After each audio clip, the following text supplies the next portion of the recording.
আসসালামু আলাইকুম ওয়া বাৰাকাতুহু। আপোনালোকৰ ওপৰত আল্লাহৰ ৰহমত বৰকত আৰু শান্তি বৰ্ষিত হওক। মুহাম্মদ সাল্লাল্লাহু আলাইহি সাল্লাম মুহাম্মদ সাল্লাল্লাহু আলাইহি সাল্লাম মুহাম্মদ সাল্লাল্লাহু আলাইহি সাল্লাম। আউযু বিল্লাহি মিনাশ শাইতানিৰ ৰাজিম। বিসমিল্লাহিৰ ৰাহমানিৰ ৰাহিম। খেদা খোৱা শয়তানৰ ফচলনিৰ পৰা আল্লাহ তুমি আমাক ৰক্ষা কৰা।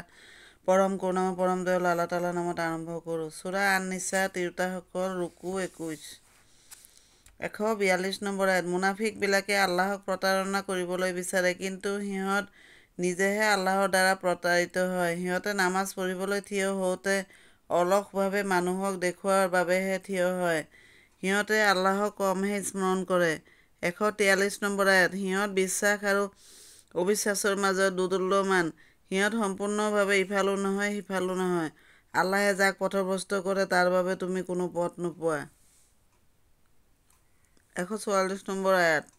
হে ইমানদাৰসকল, মুমিনসকলৰ পৰিৱৰ্তে অবিশ্বাসকাৰীবিলাকক নিজৰ বন্ধুৰূপে গ্ৰহণ নকৰিবা। তোমালোকে নিজৰ বিপক্ষে আল্লাহৰ ওচৰত জ্বলন্ত প্ৰমাণ দিব বিচাৰানে? 145 নম্বৰ আয়াত। নিশ্চয় জানিবা, মুনাফিকবিলাক জাহান্নামৰ আটাইতকৈ নিম্ন স্তৰত অৱস্থান কৰিব। সিহঁতৰ বাবে তুমি কাকো সহায়কাৰী হিচাপে নাপাবা। 146 নম্বৰ আয়াত। অৱশ্যে যিসকলে তওবা কৰে আৰু নিজকে সংশোধন কৰি লয় আৰু আল্লাহক দৃঢ়ভাৱে ধৰি থাকে আৰু তেওঁলোকৰ বিশ্বাসক একমাত্ৰ আল্লাহক আন্তৰিকভাৱে সঁপি দিয়ে,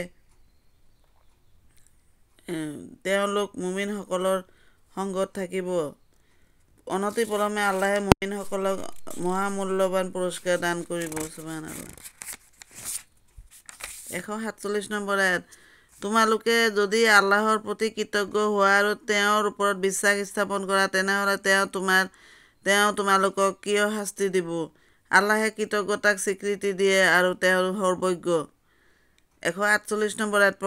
প্ৰকাশ্যে বেয়া কথা কোৱা আল্লাহে ভাল নাপায়। অৱশ্যে কোনো অন্যায়ৰ চিকাৰ হ'লে সেই কথা সুকীয়া। আল্লাহ সৰ্বশ্ৰোতা সৰ্বজ্ঞাত। 149 নম্বৰ আয়াত।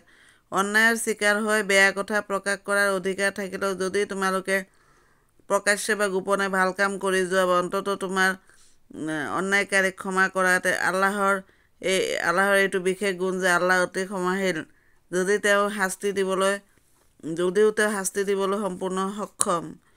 150 নম্বৰ আয়াত। যিসকলে আল্লাহ আৰু তেওঁৰ ৰছুলক অস্বীকাৰ কৰে আৰু আল্লাহ ৰছুলৰ মাজত প্ৰভেদ সৃষ্টি কৰিবলৈ বিচাৰে আৰু কয়, আমি কিছুমানক স্বীকাৰ কৰোঁ আৰু কিছুমানক স্বীকাৰ নকৰোঁ, সিহঁতে বিশ্বাস আৰু অবিশ্বাসৰ মাজত এটা মধ্যৱৰ্তী পথ অৱলম্বন কৰিব বিচাৰে। 151 নম্বৰ আয়াত। সন্দেহ নাই যে প্ৰকৃতপক্ষে সিহঁত আচল অবিশ্বাসকাৰী। মই অবিশ্বাসকাৰীবিলাকৰ কাৰণে লাঞ্ছনাদায়ক শাস্তি প্ৰস্তুত কৰি ৰাখিছোঁ। 152 নম্বৰ আয়াত। যিসকলে আল্লাহ আৰু তেওঁৰ ৰছুলসকলৰ প্ৰতি বিশ্বাস স্থাপন কৰে আৰু তেওঁলোকৰ মাজত কোনো পাৰ্থক্য নকৰে, অনতিপলমে আল্লাহে তেওঁলোকক পুৰস্কাৰ দান কৰিব। আল্লাহ মাৰ্জনাকাৰী পৰম দয়ালু। সমাপ্ত।